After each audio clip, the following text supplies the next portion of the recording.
All right, well, welcome everyone to Article 5 in the Constitution. This is number 4 in the lecture series, the In the Constitution seminar series that I do. And today's going to be interesting. Article 5 in the Constitution, the presentation is a little bit different than the other ones that I do. It actually deals with just one article. And that one article, all it talks about is the amendment process. So it'll be interesting to go through. The founders, when they wrote Article 1 about the legislature, and Article 2 about the executive, Article 3 about the judicial, and Article 4 about the states, and then kind of a bunch of other stuff, Article 5 was the article that just addressed how to change the Constitution. Article 5 is kind of funny. There's a fun fact, a little known use. It's one big long run-on sentence. Okay, Article 5 is just one long run-on sentence. And a popular statement today is that the Constitution needs to be living and breathing. It has to change with the times. And I agree. Article 5 is the way that it's living and breathing, the way that it can change with the times. That's the whole point. And it's critical to understand. Article 5 points out that the way to amend the Constitution is a legislative process. It's not an executive process. It's not a judicial process. So executive orders, treaties, majority opinions, case precedent, none of that is what changes the Constitution. The only thing that can change the Constitution is the amendment process. So we're going to spend, like I said, the entirety of this presentation just in Article 5. Okay, so let's get started here. We got a quote by George Washington. I think it is pretty good. He gives us a couple quotes here that may say a little more eloquently what I just said. First of all, he says, "The basis of our political systems is the right of the people to make and to alter their constitutions of government." Now, I don't know if that reminds you of something. It reminds me of the Declaration of Independence. The Declaration says that whenever any form of government becomes destructive of these ends, it is the right of the people to alter or to abolish it. That's essentially what it's saying, right? It's the right of the people to make and to alter their constitution of government. It's a principle based on self-governance. Now he follows up that quote by saying, "But the Constitution which at any time exists, till changed by an explicit and authentic act of the whole people, is sacredly obligatory upon all." Okay? Because we're a republic, or rule of law, we don't just willy-nilly go around and do whatever we want to do. We follow our laws, don't we? And the Constitution is the supreme law of the land. It's sacredly obligatory upon all of us. We must follow it until it's changed by, what does he call it? He calls it an explicit and authentic act of the whole people. What is that explicit and authentic act? It is the Article 5 amendment process. That's the only way to change it. We will follow the Constitution, and we won't change it or make up our own definition of it. We will change it if we follow the rules for changing it. Okay? So pretty straightforward there. He says this other opinion. This is in his farewell address. And his farewell address, George Washington's farewell address, is one of the best documents ever to read. He says this: "If, in the opinion of the people, the distribution or modification of the constitutional powers be in any particular wrong." So if the people's opinion says, look, we have some problems here, we need to modify or redistribute the power a little bit differently within our system of government, it's within the right of the people to do that, correct? That's what they can do. Then he says this: "Let it be corrected." Okay, if the people say we need to change it, let it be corrected by an amendment in the way which the Constitution designates. Like we were saying earlier, right? You want to change it? Change it by the way the Constitution says you can change it, through the amendment process. Then he follows up this quick little clause: "But let there be no change by usurpation." Now, usurpation is the unauthorized taking of power. Okay, let there be no changes simply by usurpation. So let's explore this a little bit. How would the judicial branch affect changes by usurpation? Well, by majority opinions, by case precedent, etc., right? How would the executive department, how would the executive branch make a change by usurpation? Well, by issuing executive orders, having administrative rulings, having treaties that change the Constitution. Here's an interesting question, too, because we just said before that the legislative process, that's what changes the Constitution. Is there any way for the legislative branch to usurp, to change by usurpation? Well, actually, there is, if they make laws that change the Constitution. Because the standard to make laws is only a simple majority in the signature, a simple majority in both houses and a signature of the president. But the standard to change the Constitution, as we'll see later as we get into this, is much higher. It's 2/3 of both houses, not just a simple majority, 2/3 of both houses, and 3/4 of the states ratifying the change. So even the legislative process can usurp and change the Constitution outside of the proper amendment process. Going on with this quote, he says this: "For though this in one instance may be the instrument of good, it is the customary weapon by which free governments are destroyed." In other words, let the process work its slow, methodical outcome. Let's not be rash and change the Constitution on any whim and quickly, and because maybe at one time it may seem very necessary, okay? It may be an instrument of good. But really, traditionally, this story of history is a story of destroying and running all over our law and not having any freedom, having freedom destroyed that way. Okay? So, which is a nice segue into our next slide, okay? How many of you heard of Mark Levin? Hopefully a lot of you have. I've heard of him. I've read 2 of his books. I highly recommend him. He's a great commentator. In my opinion, he's one of the best conservative commentators we have on the radio and TV because he's very constitutional. Okay? I enjoy what he says. I enjoy what he teaches. I think it's great. He has a new book out called Liberty Amendments, and unfortunately I have an opposite opinion of his new book. I feel like it's a very dangerous book that offers some ideas that aren't constitutional, that are going to hurt our Constitution, not help it. So we're going to look into this. And so just to make sure we understand, I'm not against Mark Levin. I'm not trying to put him down. I'm simply trying to critique his ideas in this book, Liberty Amendments, that I think might expose some ideas that we may have not considered before. So let's look at some opening questions here with this idea of an Article 5 convention, okay? That's what his book is talking about. Holding a convention of the states is what he calls it, an Article 5 convention. So let's ask some questions regarding an Article 5 convention. First of all, does our Constitution have problems, or do we have problems following the Constitution? I think most people would say, well, we have problems following the Constitution. It's the latter, right? It's not our Constitution that has a problem. It's the fact that we're not following it. Number 2, if we aren't following the Constitution now, do we think we'll follow the new amendments to the Constitution? That's illogical, isn't it? Wait, if we're not following it now, why do we think we're going to follow the new amendments that come? Just because they're new amendments? Oh no, we're not following it now. Number 3, if the convention produces new amendments that the federal government chooses to disregard, just like they're doing with our currently with our Constitution, then what? Do we call another constitutional convention to issue new amendments? The process is a ever-revolving door, right? That's not the solution, to simply keep calling more and more amendments. The solution is to follow the Constitution. And number 4, with the types of laws being passed currently at the federal and state levels, do we really expect a convention to produce amendments making the Constitution more in line with the true principles of freedom and the proper role of government? So if we're really going to pull this convention together and kind of work and change this Constitution, do we expect the outcome to be more conservative, more principle, freedom-loving? No, not with the current political environment we find ourselves in. Okay, so those are some questions to start out. Okay, now let's get into the Constitution. Let's look at Article 5. Let's see what it actually says, okay? Article 5 is interesting. The way to look at it, at least the way I look at it, is there's 3 pairs of instructions, okay? The first pair deals with the 2 methods to propose amendments. The next pair of instructions deals with the 2 methods to ratify or to adopt the amendments. And the third pair of instructions has to do with 2 items that can't be changed by the amendment process. They're off the table. You can't touch them through the amendment process, okay? So 2 ways to propose, 2 ways to ratify, and then 2 issues that cannot be changed through the amendment process. Kind of an interesting way of looking at Article 5. That's what the whole thing is. This slide right here just shows us the first half of Article 5. Remember I said it's one big long run-on sentence. This is the first half. And this first half talks about the proposing methods and the ratifying methods. So we're going to go through it. We're going to read it through it right now entirely, and then we're going to go back and hit the highlights, okay?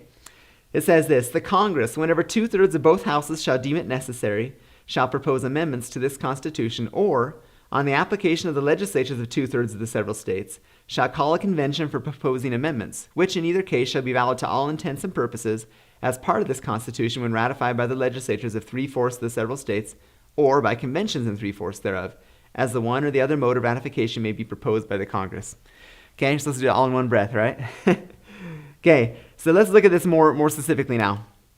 Like I said, there's 2 methods, the ways that you can propose amendments. Okay, the first method is this right here: whenever 2/3 of both houses shall deem it necessary. That's the first way that you can propose amendments. Now, out of the 27 amendments we've had in the Constitution, how many were proposed this way? All 27. All 27 were proposed because 2/3 of both houses thought there's a need to change the Constitution, to amend it, okay? And so once that condition is met, what happens? Well, according to Article 5, the Congress shall propose amendments to this Constitution, okay? Who do they propose them to? Because proposing doesn't mean they're ratified. It simply means we think this is what should happen. We want to propose it to. Who do they propose it to? The states, right? We talked about that earlier. It says that in Article 5 as well. They propose the amendments to the states. Now, there are 2 different ways for the states to ratify it. The first way, according to Article 5, is it says when ratified by the legislatures of 3/4 of the several states. Okay? So the current standing legislatures in all the 50 states, as long as 3/4 of those states ratify and adopt the amendment, then it becomes the new amendment to the Constitution, the new supreme law of the land. Okay? That's one way. The second way, according to Article 5, is by convention in 3/4 thereof. Okay? So a special ratifying convention. The first way is by the current state legislatures. They simply have to ratify it, 3/4 of them. Or the second way is by a special ratifying convention, where they call people together within the state and they choose to vote on whether to accept or reject the amendment that's been proposed by Congress. Now, a question that's often asked is who's in charge of the state ratifying conventions, and the answer to that is the states themselves. They're the ones who decide the rules to the ratifying conventions in each respective state. Another point to make here is, in the last question here, which ratification option will be used? Who's in charge of deciding which option will be used? Well, it's clearly stated in Article 5, as the one or the other mode of ratification may be proposed by the Congress. So Congress chooses which mode of ratification will be used. Remember, we talked about 27 amendments to the Constitution.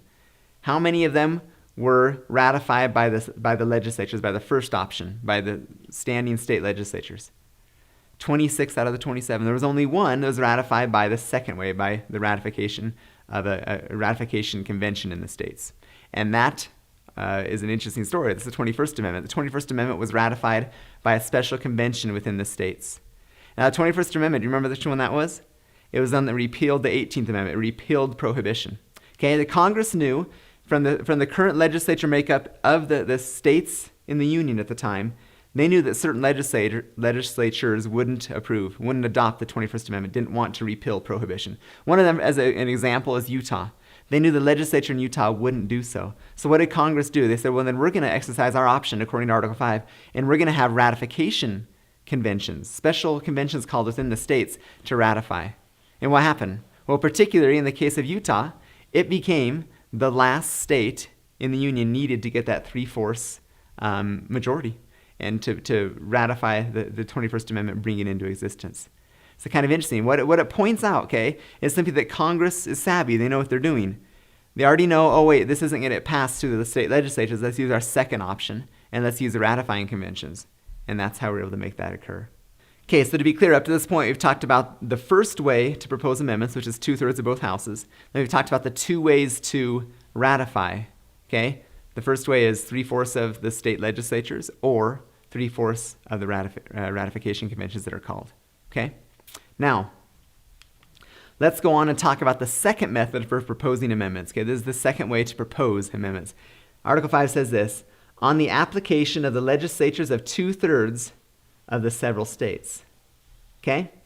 Now, this clearly states that the states themselves apply. That's their job. They're supposed to apply. And once that condition is met, the 2/3 of the states apply for a convention, then what? Well, then it very clearly says the Congress shall call a convention. Not Congress may, or if they want to, they could. No, Congress shall. So the states do force them to call a convention.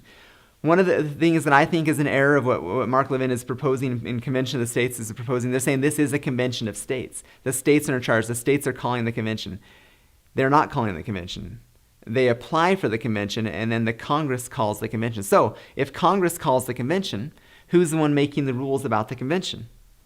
Congress. Okay, they're the ones who are deciding how many delegates are sent. They're deciding how many voting delegates per state. They're the ones deciding all the rules and technicalities of the convention because Congress is in charge. So at a very basic level, to say the states are in charge, don't worry, that to me is contradicting what Article 5 itself says. It says the Congress shall call the convention. The state's only role is to apply for the convention. Okay? Now, let's move on here to what it says in application to this. They shall call a convention, and then it says for proposing amendments. So what's the purpose of the convention? To propose amendments, right? And does Article 5 say no, only one amendment, or does it say a plurality of amendments? A plurality, doesn't it? And does it say there's a limit to how many amendments? No, there's not a limit. You can have as many amendments as you want, and they'll be proposed where? At the convention. Okay? A lot of those things, some advocates of the convention say, oh, don't worry. And you'll notice that they're very careful to say this isn't a constitutional convention. They stay away from that because they know that has some challenges. We don't want to just open up the Constitution to doing whatever. Who wants to do that? And they say, well, we don't want to do that. Well, the issue is, though, when you do call a convention, according to the strict words, the plain interpretation of Article 5, you do propose amendments, and there's no limit to how many, and you propose them there at the convention. Okay? And so it's an open ballgame. It is an opportunity for a runaway convention. Okay? It's that perfect formula. What is a runaway convention? A runaway convention is a convention that exceeds its original mandate for meeting in the first place. Okay? Remember we said at the beginning, all 27 amendments have been passed simply by both 2/3 of both houses wanting those amendments to be proposed. Never have we had a constitutional convention, except for the first one, right? Back in 1787. And the first constitutional convention back in 1787 was, by definition, a runaway convention, right? Historically, what happened? A lot of the states sent delegates to the convention with strict orders. They said, look, your order is, your limit of authority is to revise the Articles of Confederation. Okay? You remember historically what happened? Madison, the Virginia plan, one of the very first things Madison did, or at least the delegates from Virginia stood up and said was, let's be honest with each other. The Articles of Confederation aren't working. We need to essentially set them aside and start over with this new plan called the Constitution. Okay? So they exceeded their original mandate. They exceeded the original authority. Now, is that a problem? Does that mean our Constitution is illegal? No. Because what happened is the states who sent them, they were the ones who got to choose whether to ratify that decision or not. Now, if the delegates, the Constitutional Convention, as they said, we're going to sign this, September 17th, 1787, when they signed the Constitution, the delegates, did that make it the law of the land? No. They just simply said, we ascribe our names and hereby attest that this is what we think is the best plan for America. But then they knew and understood that their power came from the states and the people, so they sent it back to get ratified, didn't they? And the people in the states said, you know what, you're right. This is the best thing for us to do. We do hereby grant the authority to do what we previously hadn't given you the authority to do. We didn't give you the authority to set aside the Articles of Confederation, but we see that it's wise and we'll go ahead and grant that authority. So the original grantors of the authority approved what happened, and then that's how our Constitution was legitimized in that way. Now, a point to be made as well is that our founding fathers are God-fearing. They're principle-centered. They put the interests of the country ahead of their own self-interests. That was a beautiful part of what they did when they were part of this runaway convention, because they realized that they needed to have a little bit stronger central government. They needed to have a government that would work to their safety and happiness. Okay? Now, not only did the founders exceed their original mandate to revise the Articles of Confederation, they also exceeded the rules of ratification. The original rules in the Articles of Confederation were 13 out of 13 states had to ratify any changes. What happened as a result of the Articles or of the Constitutional Convention? They changed it. They said that now the ratification rules are 9 out of the 13 states. They actually lowered the bar. So to make changes, they only need 9 out of the 13 states. Okay? So they not only exceeded what their stated purpose was, but they also changed the ratification process. So once again, remember, we've never done changes to the Constitution through a convention. The only convention we ever had exceeded its authority in both its stated intent and the ratification process. So to say, oh, we don't have to worry about that now, the convention would never do that in these days, well, the only precedent we have, that's exactly what happened. Okay? Now, it's important to understand when that convention is called and those amendments are proposed, they're still just proposed. They still have to be sent out of the states, and there's still those 2 different ways that they're ratified. We'll read through them again. Which in either case shall be valid to all intents and purposes as part of this Constitution when ratified by the legislatures of 3/4 of the several states, or by convention in 3/4 thereof, as the one or the other mode of ratification may be proposed by the Congress. Fundamentally, one of the things that's really important to understand is once that convention is called, once 2/3 of the states apply and the convention is called, Congress is in charge. And whatever happens at that convention can happen. There's no limit to the amendments that can happen, okay? Now, 2 safeguards have been proposed to say, look, no matter how many amendments are proposed during that, one of the ideas that this Convention of States, this Mark Levin idea says is, don't worry, it's going to go back to the states. And the states won't approve anything that's bad. They'll destroy the Constitution. Okay? I have 2 responses to that, okay? So here's the first thing they say. The first safeguard they say is most state legislatures are Republican and conservative, so we can trust the states to not allow bad amendments to get passed. Well, let's go back to remembering a certain point in Article 5. Congress chooses the method of ratification. So let's just think for 1 second. If the great majority of the states are Republican and conservative, and Congress wants their amendment that's a little more progressive and liberal to pass, guess what? They don't have to go through the state legislatures anymore. Remember that point I made earlier? That's the point I'm trying to make. Remember the 21st Amendment? They said it's not going to work this way, so let's send it through ratification conventions. Let's not send it to the state legislature. Let's make the states call the convention. Hopefully we can pack them with similarly minded progressives and liberals, etc. Okay? A very legitimate argument is that the state legislatures are in charge of the rules of the convention, so they're still going to be able to control the outcome of the ratifying conventions, even if Congress exercises their power to circumvent them and not use the state legislatures to ratify the amendment. But that may be true theoretically, but historically, look what happened to the 21st Amendment as an example. The Utah state legislature, which was against the 21st Amendment, they're the ones that wrote the rules for the ratifying convention of the state of Utah, right? And what happened in the ratifying convention? They approved it. They ratified what the state legislature, who was in charge of that convention, wouldn't have ratified. And so historically, proof-wise, that's not a very legitimate safeguard to say, oh, well, the state legislatures are in charge of the convention, so they'll control it. That's not what happened in the 21st Amendment. So that's the first safeguard. The second safeguard, they say, is that only 13 states have to not ratify. Right? If you need 3/4 of states, that means only 13 states need to say we don't want to do this. And they actually said virtually guaranteeing that no bad amendments will make it through the process. 2 points to that, 2 responses. First of all, once again, remember the ratification process can be changed. And maybe we only need 13 states now, but what if they said, look, we need, this whole purpose of calling this convention is to give more power to the states. Let's make it so only 26 states have to ratify. Let's just make it a simple majority. Could that happen? Yes, that could happen.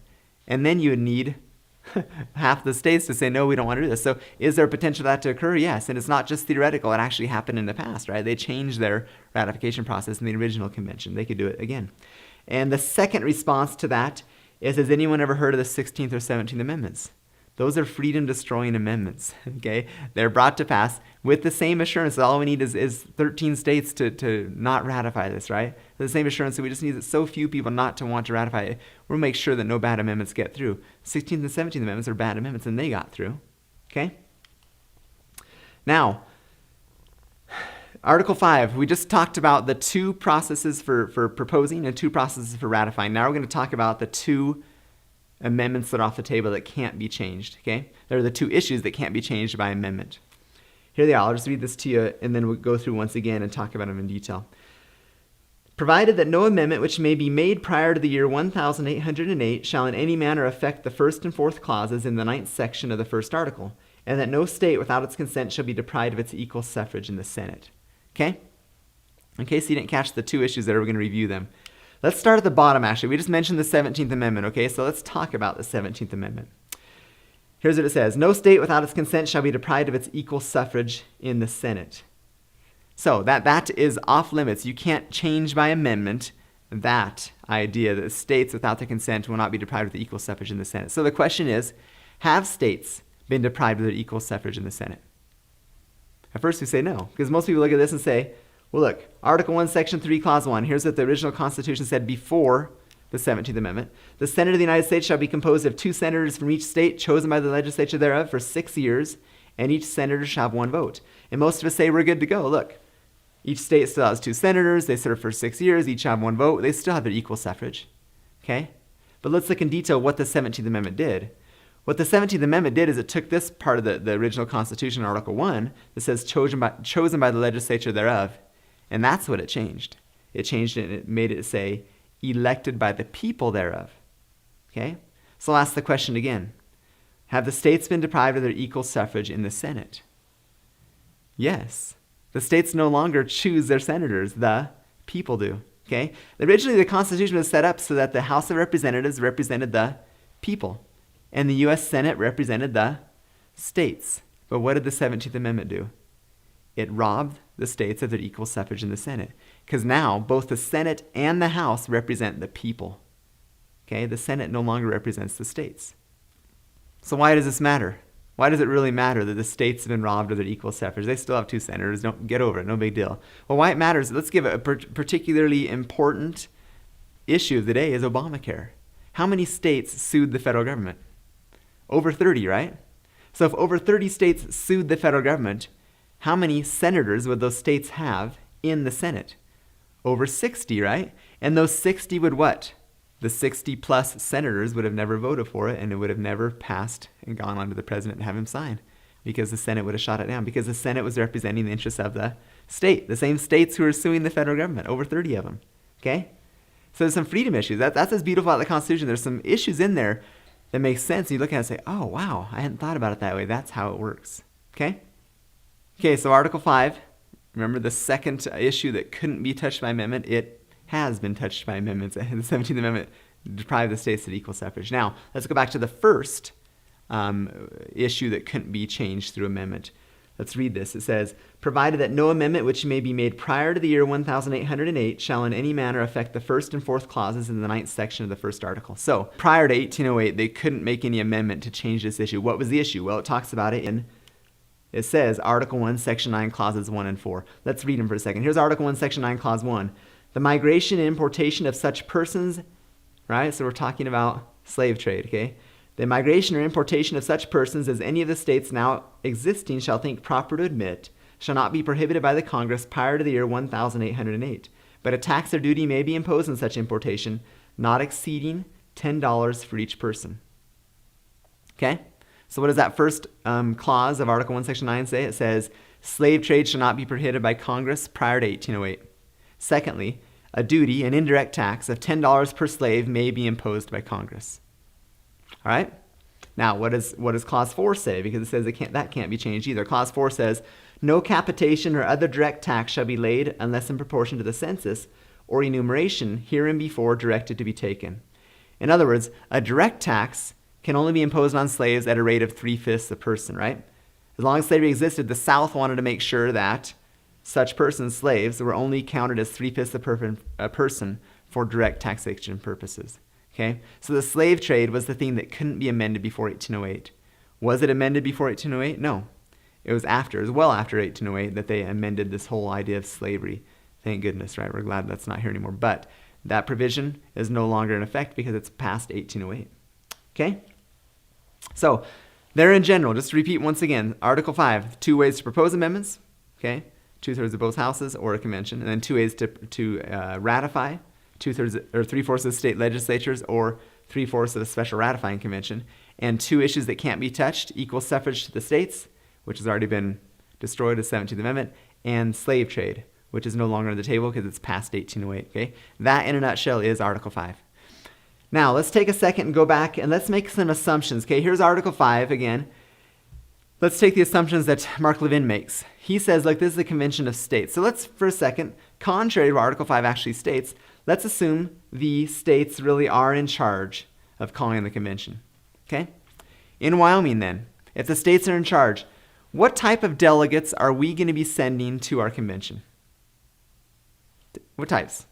Just pure constitutionalists, conservatives, or would it be proper and logical to assume that the same types of representatives and senators we have in our House and our Senate at the state legislature, aren't those the same types of people that we'd be sending as delegates in general, the same values, the same ideas, the same principles? Well, let's just talk about 4 bills in general in the 2013 session, okay?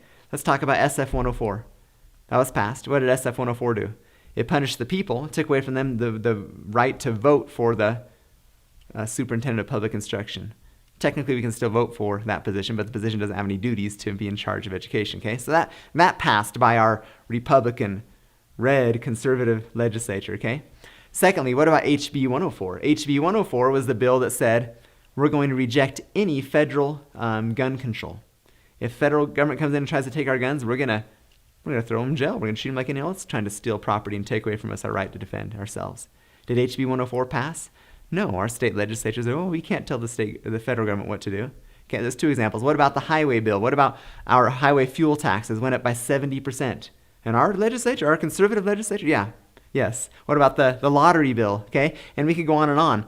These ideas, this conservative legislature is proposing and passing bills in our state legislature that are freedom destroying, not freedom upholding. So to say, don't worry, we're going to send delegates that are good, conservative constitutionalists. Well, if Mark Levin is saying Wyoming is one of those states, I beg to differ. Well, I'm from Wyoming, and I can tell you that I have a different opinion of how conservative our legislature is. And let me tell you something, an interesting fact. Which is the most Republican, the most conservative state in the Union? Wyoming. We have more Republicans in our Senate, in our House, and our Senate at the state level, in our state legislature, than any other state. So on paper, I'm guessing that Mark Levin is saying we're one of those states. We're one of those good states that are going to stand up and only stand for freedom, only send delegates, only ratify good things. And I have to say, well, unfortunately, history has shown, and recent history especially, that we're not as conservative as it looks like. We're really not standing for those principles of freedom. And here's the funny part. If that's true, that Wyoming, the conservative state, is going to be sending delegates that may be more rhino, that may be more progressive, that may be more liberal, then let's just go ahead and impose that same logic on Massachusetts or California. What type of delegates are they going to send? It's illogical to say, oh, don't worry, only good delegates are going to be sent. That doesn't make sense. Okay? Now, here's another little point that leads me to believe with some simple logic that the states can't be in charge of calling the convention. Let's think about it for 1 second. The small states. What are the small states going to do? The small states are going to advocate that every state should have one vote, right? Say every state has a vote. All 50 states send one voting delegate to this convention. That's the only fair way to do it, so all the states are represented. Wyoming says one delegate, and then look, and next thing you know, California sent 53 delegates. And California says, we're not going to do it that way. It's not fair that California gets one vote and Wyoming gets one vote. It's the same. It's not the same. We have 53 times as many people. We're going to send 53 delegates. And Wyoming says, well, that's not fair, so we're going to send 53 delegates ourselves. And California said, well, no, we're going to send 53 times 53 then. It only makes sense that Congress has to be in charge of deciding how many delegates are sent. Because the states decide, it's just going to go up to infinity, isn't it? It's just going to up the ante over and over and over until you have the whole entire population, right? All 550,000 citizens of Wyoming there as delegates. Well, we're going to lose because California is going to send their 39 million or whatever it is. Okay? So that makes sense as well. The states can't be in charge of calling the convention. An interesting point to be made here is Levin and Convention of States, this website, this group that's been organized around Levin. They say every state will have one vote. Okay, that's in their documents. You can look it up on the internet. It says that every state will have one vote. According to who? Article 5 doesn't say that. Article 5 says that Congress is in charge. And why would they propose that every state gets one vote? Because they're saying small states, conservative states like Wyoming, Montana, Idaho, Utah, are going to be able to have a lot more weight in the decision because the small states have just as much representation as the large states as far as population goes, right? So one voting delegate in Wyoming will have the same power as one voting delegate in California. And therefore, logically, if the majority of state legislatures are conservative, then all conservative principles will win. But they're making the assumption of one state, one vote based on what I consider to be false assumptions.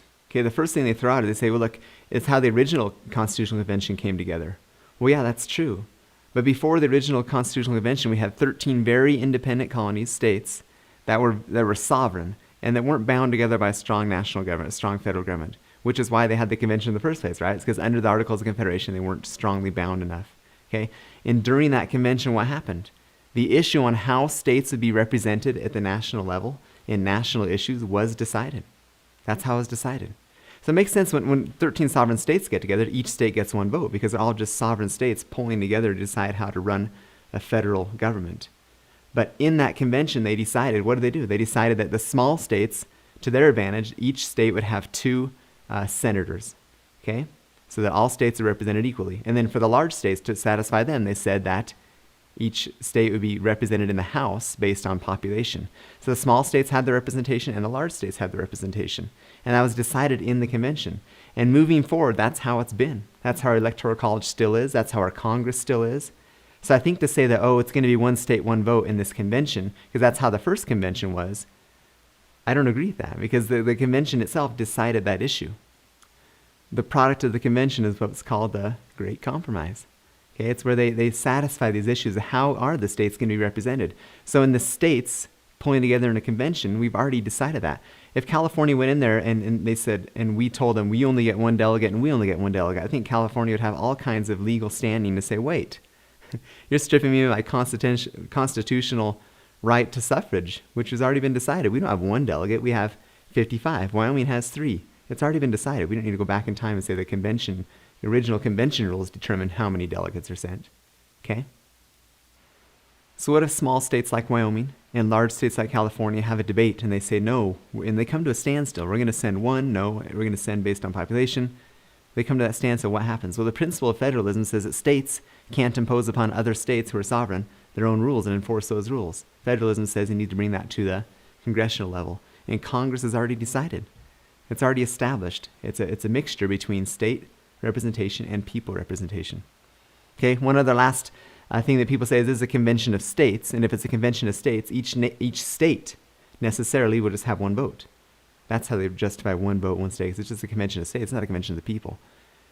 Well, I would beg to differ and say, well, wait a second. States aren't just the state, it's the people themselves. We already know at the congressional level we're represented, or at least originally before the 17th Amendment, the state's people are represented and the state legislatures are represented. We already have defined what a state is. To exclude the people from the definition of a state is to strip the state of its true meaning. People need to be represented as well. It's not just the state legislatures. But they're making that assumption based on nothing. There is nothing in Article 5 that says that every state will have one vote. All it says is that the Congress is in charge of calling the convention.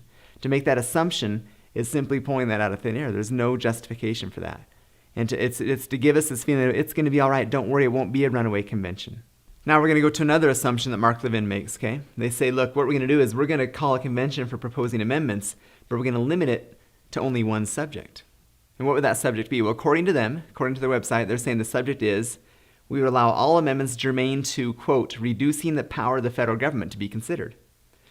My first question to that is, what happens then? Progressives, liberals, socialists, they all say, oh man, I wanted to go to that convention. I wanted to change the Constitution to make it more liberal.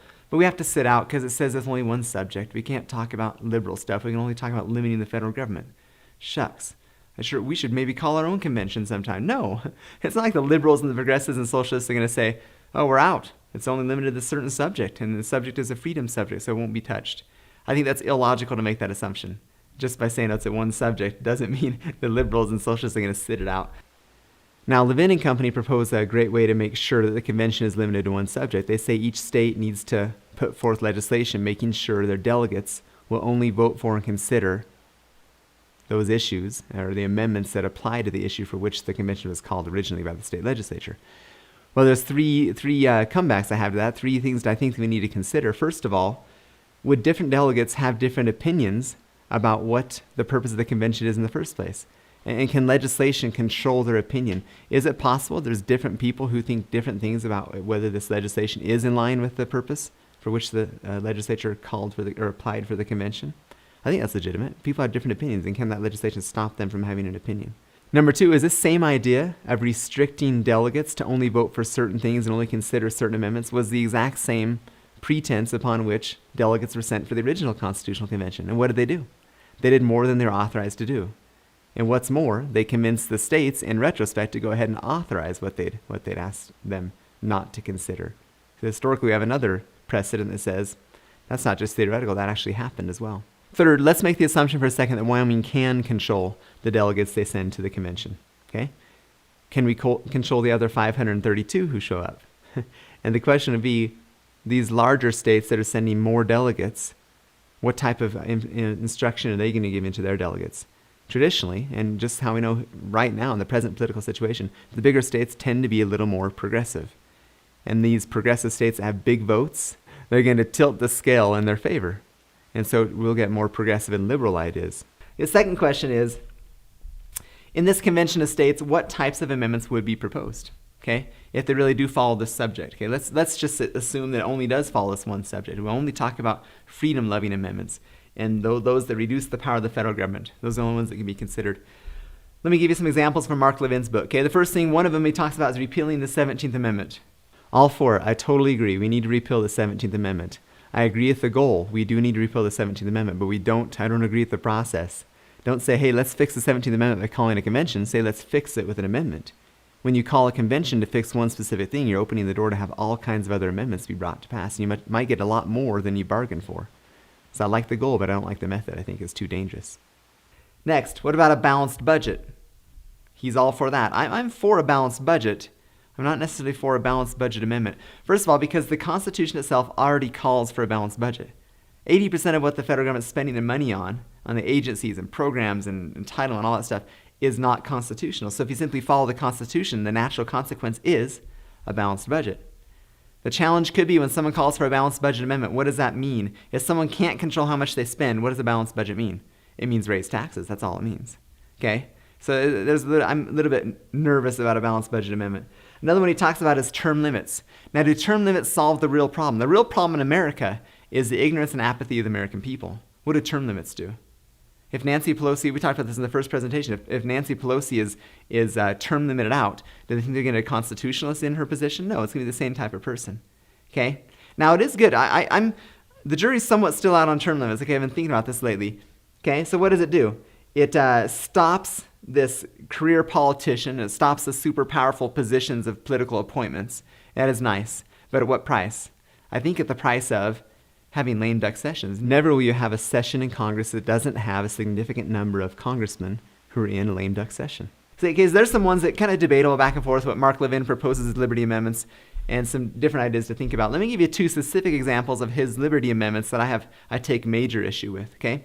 The first one, on page 50 of his book, Liberty Amendments, it says this, quote, upon 3/5 vote of the House of Representatives and the Senate, Congress may override a majority opinion rendered by the Supreme Court. Sounds good, right?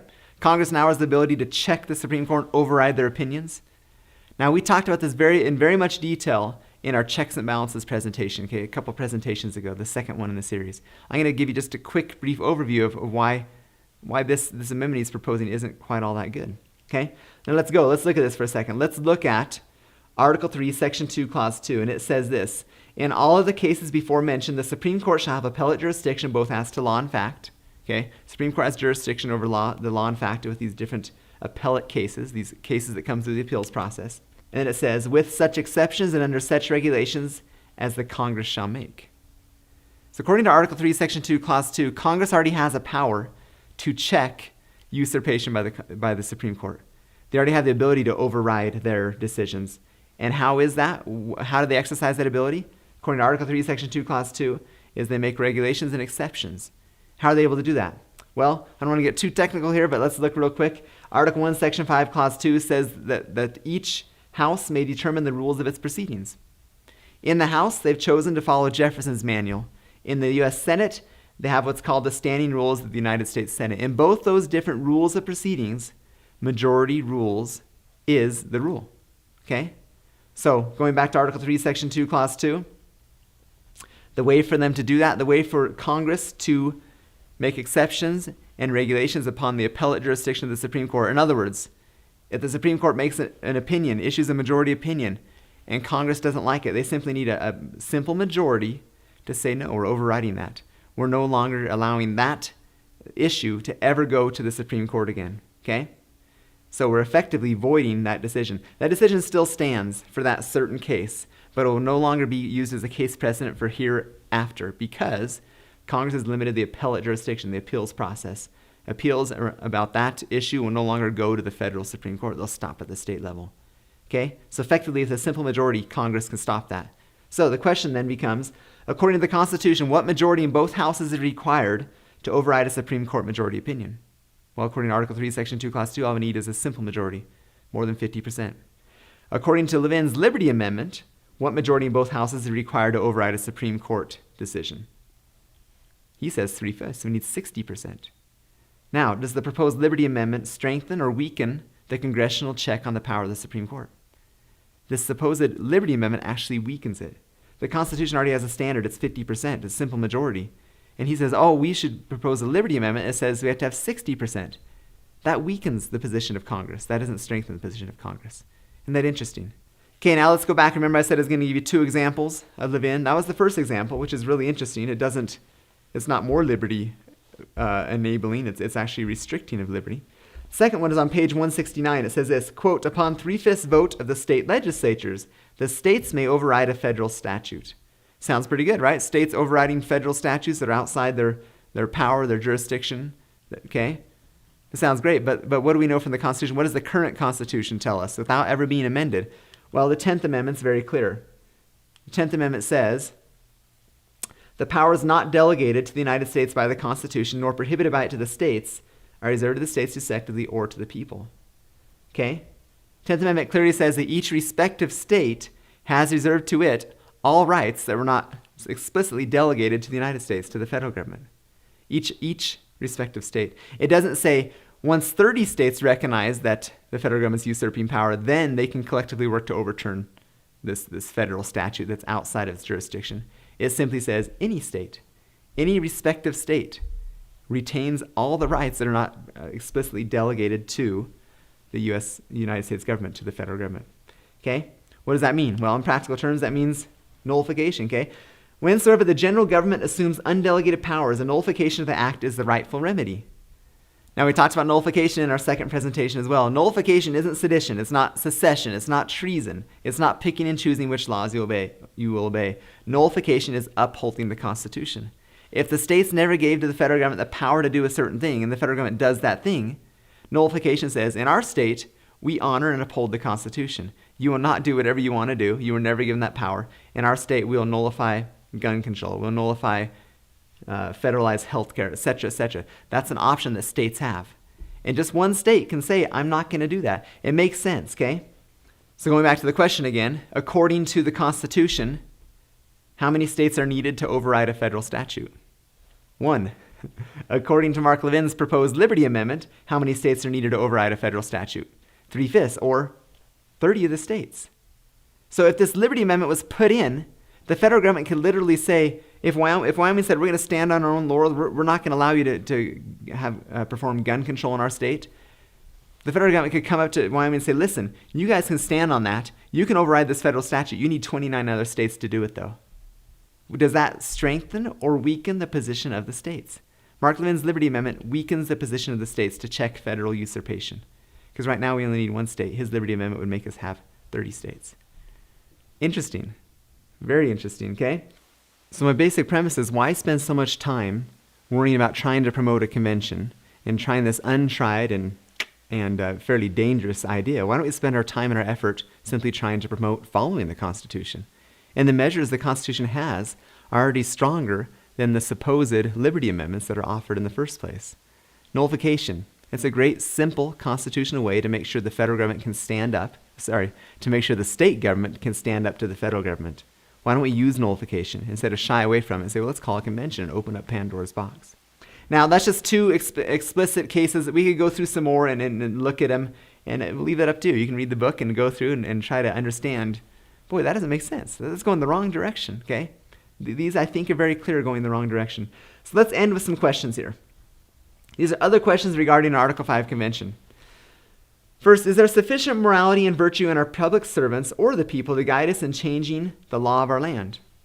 As it stands right now, our political climate, do we have sufficient morality and virtue in our people or in our public servants? I think the overarching answer to that is no, not at all. Number 2, if we were to follow the strict interpretation of Article 5 convention, right, what we did at the beginning, we just kind of went and read the actual words, follow that interpretation, do we trust Congress to be in charge of the process to make changes to the Constitution?